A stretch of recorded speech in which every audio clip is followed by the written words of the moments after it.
по отношение приложимото право, което се твърди от другата страна, не взе възражение. Първо взе за да изменен 2007 година, твърдение член 229, алинея 1. Второ, приложимото право към момента на възникване на спор. По отношение владението, ами всъщност аз прощавайте, към момента на спорното право. Какво е там времето? По отношение на приложимото право. Приложимото право се определя към момента на възникване на спорното право. Също Да. приложимо право, което е стилно към момента на спора. Така. На спора и не е отношение да сключва такова. Какво е момент? Към възникване на спора или към сключване на това? Към възникване на спорното право. Право, което се използва в истината. тоест, Сключването на договор и вземането на спора за спорното право. Кой е този момент всъщност от казуса, който... В момента на сключване на договора е 99 година, когато тази промяна не е била в сила. А възникването на спора е през 2009 година октомври месец, когато тази разпоредба е била в сила. Въпросът е приложимото право следва да се определи към момента на възникване на правоотношението. Да, значи 99 година. Оттегляме възражението, другото възражение. По това време член 231 алинея 2 и член 236 въжат. Те не са изменяни и тъй, защото не са изменяни, би следвало да се счете, че дори да кажат, дори да се приеме становището на ищците, че договор е прекратен поради императивен 10 годишен срок, в този смисъл, както аз вече обосновах в насрещния си иск, основанието е договорно и нещата вървят както по прекратения договор. По отношение на правното възражение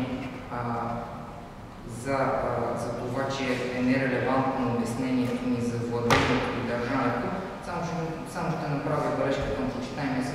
В началото предаването си беше по член 72 от Закона за собствеността. Също така по отношение записът на заповед, считаме, че той, както уреден като гаранция, не можем да му сложим годишния срок, предвиден от закона, тъй като волята на страната е била той да гарантира все пак този договор. Иначе тази гаранция просто би се безмислила.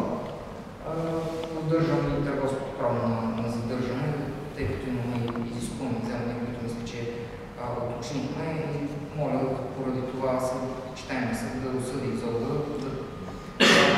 да заплати на Куба дължимият наем в период от 01.10.2009 до 01.04.2011 в размер на 24 000 лева, заедно с лихвите в размер на 3766,85 стотинки. И моля, с оглед изложените факти, почитаемия съд да осъди Изолга да заплати наемната цена за периода 01.04 до 01.03.2012 в размер на 16 500 лева, в едно с лихвите за забава в размер на 1570,65 стотинки. На пролонгация от тацата отношение. На мълчаливото продължаване на договора. Втората линия.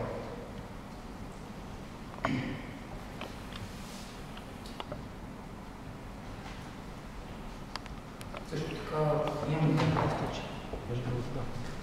Аз очаквам да изложа отворени всички претенции.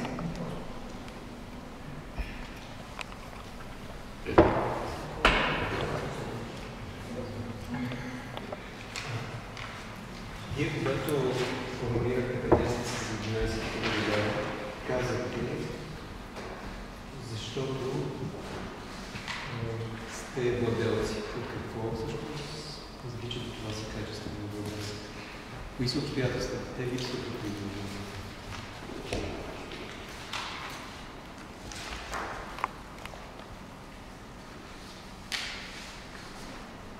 И понеже казахте, че не сте владелци към края, как ви връзвате това въведено основание на претенцията с промяната на позицията и в хода на процеса.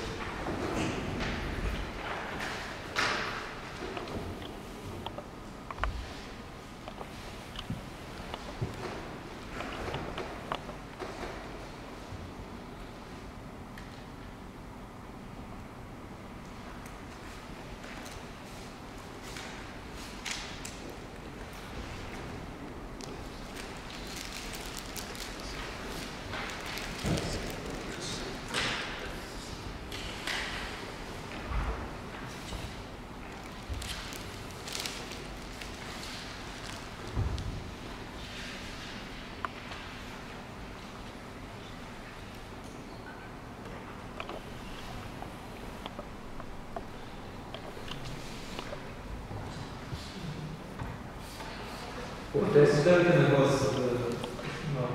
Да.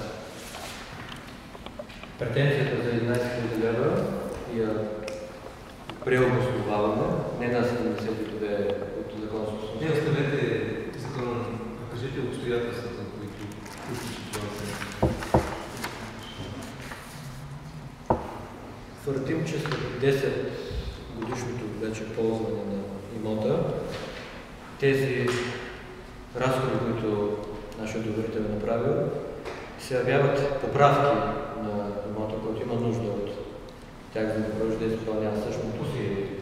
И в основа 231 или не е от За цяло това различно фактическата установка в годишната.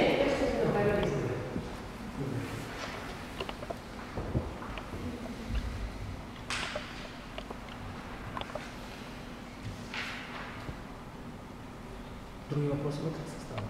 Аз много искам да говоря на вас. Казахте, че предвидената сума да ви е 16 000 лева по член 236, алинея 2.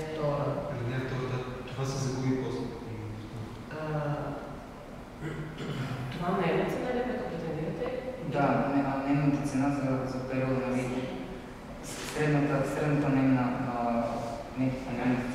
Значи това е нейната цена, която въпреки, че ние сме отправили поканата да напуснат имота си, отношението по закон се уреждат както при прекратен договор.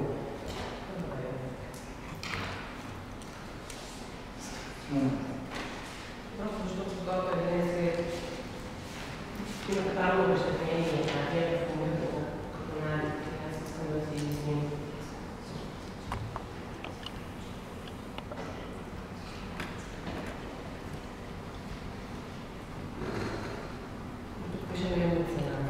Значи, наистина пише обезщетение. Аз казвам, че обезщетението в конкретен случай за нас е определено като нейната цена, която все пак се дължи за тези 11 месеца.